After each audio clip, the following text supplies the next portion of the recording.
स्वागत है आपको एक बार फिर से मेरे YouTube चैनल पर। तो आज क्लास 12 के भौतिक विज्ञान अभ्यास 5 में आज हम लोग पढ़ेंगे उदासीन बिंदु क्या होता है और जो है पदार्थों के चुंबकीय व्यवहार के आधार पर कितने वर्गों में इसको बांटा गया है, आज इस वीडियो में बताया जाएगा। और आप सभी विद्यार्थी इसे अपने कॉपी में नोट करते चलिएगा, जिससे आपका एक नोट्स भी बनता रहेगा। तो अब यहाँ सबसे पहले हेडिंग को नोट कर लेंगे, उदासीन बिंदु क्या होता है। तो यहाँ उदासीन बिंदु पहले नोट कर लीजिए, क्योंकि यह प्रश्न जो है अति लघुत्तरी में कई बार ये पूछा जा चुका है कि उदासीन बिंदु से आप क्या समझते हैं। तो उदासीन बिंदु का मतलब यहीं से आप चाहे बना सकते हैं कि इसका नाम क्या है। तो चुंबकीय क्षेत्र का क्षैतिज घटक, चुंबकीय क्षेत्र का क्या कहेंगे, क्षैतिज घटक चुंबकीय क्षेत्र के यदि बराबर हो जाता है तो उस बिंदु को क्या कहा जाता है, उदासीन बिंदु कहा जाता है। कब कहेंगे, चुंबकीय क्षेत्र का क्षैतिज घटक चुंबकीय क्षेत्र के बराबर हो जाए उस बिंदु को उदासीन बिंदु कहते हैं। तो इसको चाहे तो एक लाइन में भी लिख सकते हैं कि चुंबकीय क्षेत्र का क्षैतिज घटक और चुंबकीय जो है क्षेत्र के तीव्रता के क्या है, बराबर हो, तो उस बिंदु को उदासीन बिंदु कहते हैं। और थोड़ा सा अगर सेंटेंस बना के लिखना चाहते हैं तो थोड़ा सा ये बड़ा है, लेकिन कुछ नहीं है, बस थोड़ा सा ध्यान दीजिएगा, आपको याद हो जाएगा। तो लिख लेंगे, हम जानते हैं कि चुंबक के ध्रुवों पर, मतलब चुंबक के दो ध्रुव होते हैं, एक उत्तरी ध्रुव होते हैं और एक क्या होते हैं, दक्षिणी ध्रुव होते हैं। तो चुंबक के ध्रुवों पर चुंबकीय प्रबलता क्या होता है, अधिक होता है। जब दोनों चुंबक को सटाया जाएगा तो उसके जो ध्रुव होते हैं उस पर चुंबकीय प्रबलता क्या होती हैं, अधिक होता है। जबकि पृथ्वी का चुंबकीय क्षेत्र लगभग क्या होता है, नगण्य होता है। जबकि पृथ्वी का जो चुंबकीय क्षेत्र होता है वो क्या होता है, लगभग क्या होता है, नगण्य होता है। परंतु ज्यों-ज्यों चुंबक के ध्रुवों से दूर जाते हैं, मतलब परंतु जो ज्यों-ज्यों क्या है, चुंबक के ध्रुवों से क्या होते हैं, दूर जाते हैं, चुंबक का चुंबकीय क्षेत्र घटता जाता है। मतलब ज्यों-ज्यों, मतलब आप चुंबक से ध्रुव से क्या होंगे, दूर जाएंगे तो उसका क्या होगा, चुंबक का जो चुंबकीय क्षेत्र होता है वो घटता जाता है और पृथ्वी का चुंबकीय क्षेत्र क्या होता है, बढ़ता जाता है। मतलब चुंबकीय क्षेत्र घटता है, मतलब चुंबकीय क्षेत्र घटता है और पृथ्वी का चुंबकीय जो क्षेत्र क्या होता है, बढ़ता है। बस थोड़ा सा ध्यान दीजिएगा, ज्यों-ज्यों चुंबक के ध्रुवों से दूर जाते हैं चुंबक का चुंबकीय क्षेत्र क्या होता है, घटता जाता है और पृथ्वी के चुंबकीय जो होता है क्षेत्र क्या होता है, बढ़ता जाता है।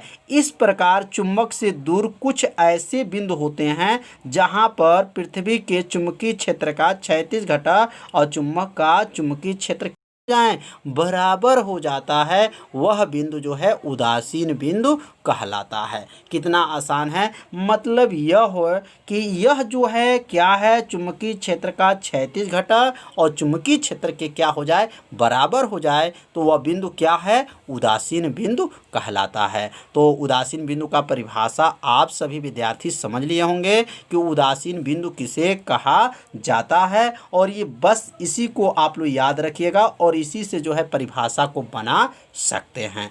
अब हम लोग पढ़ेंगे पदार्थों के चुंबकीय व्यवहार के आधार पे वर्गीकरण।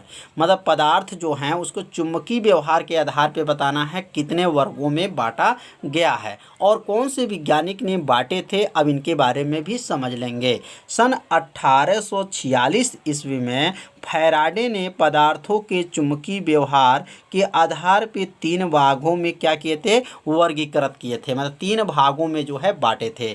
पदार्थों के जो चुंबकीय व्यवहार होते हैं उसमें कितने भाग बांटे गए थे, तो 3 भाग होते हैं। पहला भाग का नाम है प्रतिचुंबक तत्व होता है, दूसरा का नाम है अनुचुंबक तत्व होता है और तीसरा का नाम है लौह चुंबक तत्व होता है। तो याद भी हो गया होगा, प्रतिचुंबक तत्व, अनुचुंबक तत्व और लौह चुंबक तत्व। और ये कौन बांटे थे, कौन से वैज्ञानिक थे, तो फैराडे वैज्ञानिक थे। किस सन में बांटे थे, तो 1846 ईस्वी में पदार्थों के चुंबकीय व्यवहार के आधार पे 3 वर्गों में बांटे थे। तो तीनों का नाम पहले अपने कॉपी में क्या कीजिए, नोट कर लीजिए।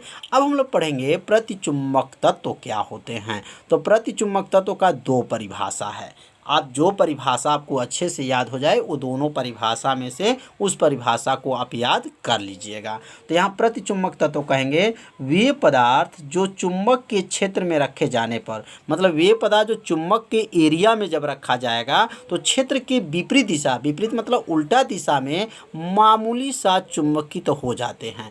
मामूली सा मतलब थोड़ा सा जो है क्या हो जाते हैं, चुंबकित हो जाते हैं, वह क्या कहलाएंगे, प्रतिचुंबक तत्व कहलाते हैं। तो कैसे लिखेंगे, वे पदार्थ जो चुंबक के क्षेत्र में रखे जाने पर क्षेत्र के विपरीत दिशा में मामूली सा चुंबकित हो जाते हैं, प्रतिचुंबक तत्व कहलाते हैं। या इसको दूसरा परिभाषा लिख सकते हैं कि वे पदार्थ जो शक्तिशाली चुंबक के सिरों के समीप ले जाने पर थोड़ा सा प्रतिकर्षित हो जाते हैं, उसे प्रतिचुंबकीय पदार्थ कहते हैं। थोड़ा सा प्रतिकर्षित होते हैं, थोड़ा सा ध्यान दीजिएगा, अभी परिभाषा आपको याद हो जाएगा, बस वीडियो पे थोड़ा सा जब ध्यान देंगे तो आपको परिभाषा क्या हो जाएगा, याद हो जाएगा। तो कैसे लिखेंगे, वे पदार्थ जो शक्तिशाली चुंबक के सिरों के समीप जब ले जाते हैं तो थोड़ा सा क्या हो जाएगा, प्रतिकर्षित हो जाता है, मतलब उसके अंदर आग जो है प्रतिकर्षित हो जाए तो उसे क्या कहेंगे, प्रतिचुंबकीय पदार्थ कहते हैं। और इस गुण को क्या कहेंगे, प्रतिचुंबक तत्व कहते हैं। इस गुण को क्या कहेंगे, प्रतिचुंबक तत्व कहा जाता है।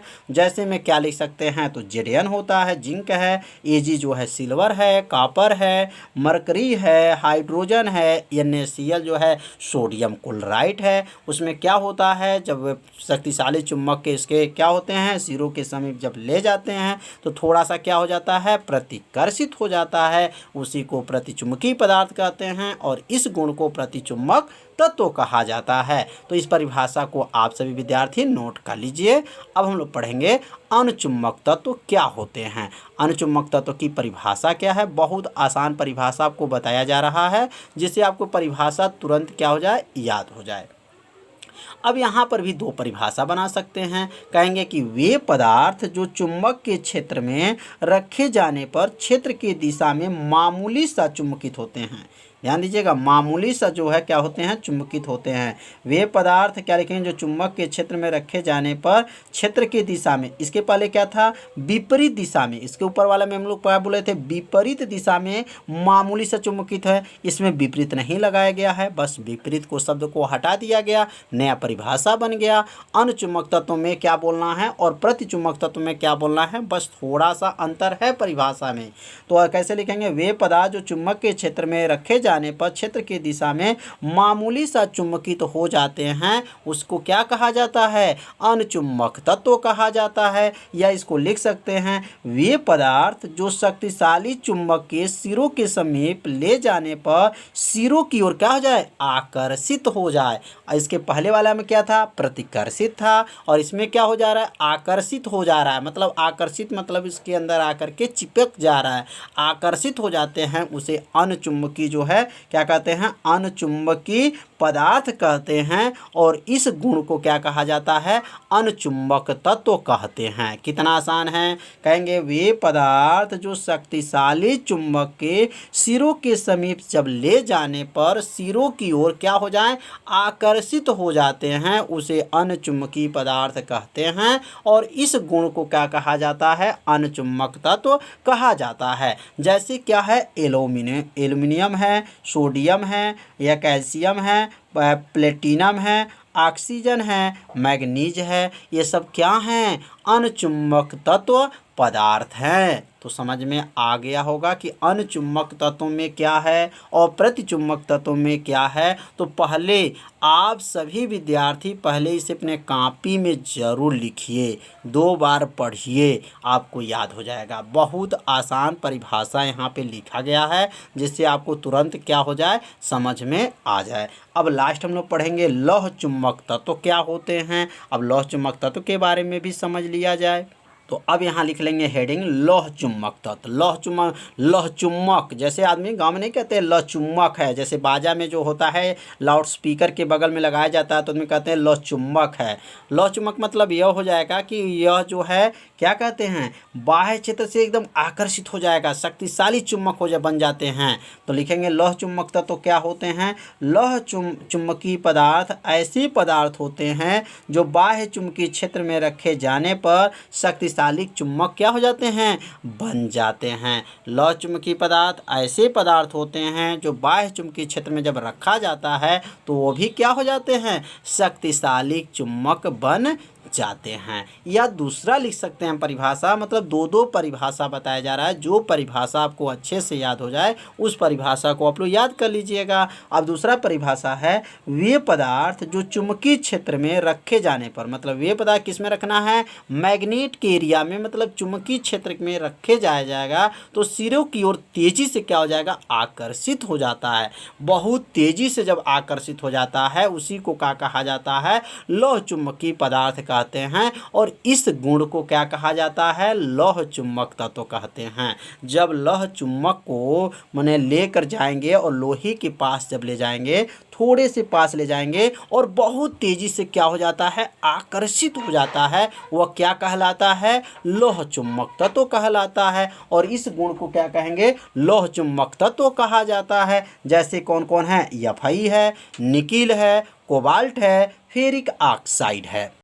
तो तीन परिभाषा जो बताया गया आप सभी विद्यार्थी अच्छे से समझ लिए होंगे कि प्रतिचुम्बक तत्व, अनुचुम्बक तत्व, लौह चुम्बक तत्व क्या हैं। तो इसे अपने कॉपी में ज़रूर नोट कर लीजिएगा, इसे 2 बार पढ़िएगा, आपको यह परिभाषा अच्छे से याद हो जाएगा। तो आज का जो पढ़ाई रहेगा इतना ही रहेगा। तो आज का पढ़ाई कैसा हुआ है आप सभी विद्यार्थी ज़रूर कमेंट कीजिएगा, वीडियो को लाइक कर दीजिए। चैनल पर यदि पहली बार आए होंगे तो चैनल को सब्सक्राइब और घंटी दबाना मत भूलिए, क्योंकि यह लाइव क्लास आपके लिए ही चलाया जा रहा है। तो अब मिलते हैं अब अगले भाग में, तब तक के लिए सभी विद्यार्थियों को नमस्कार।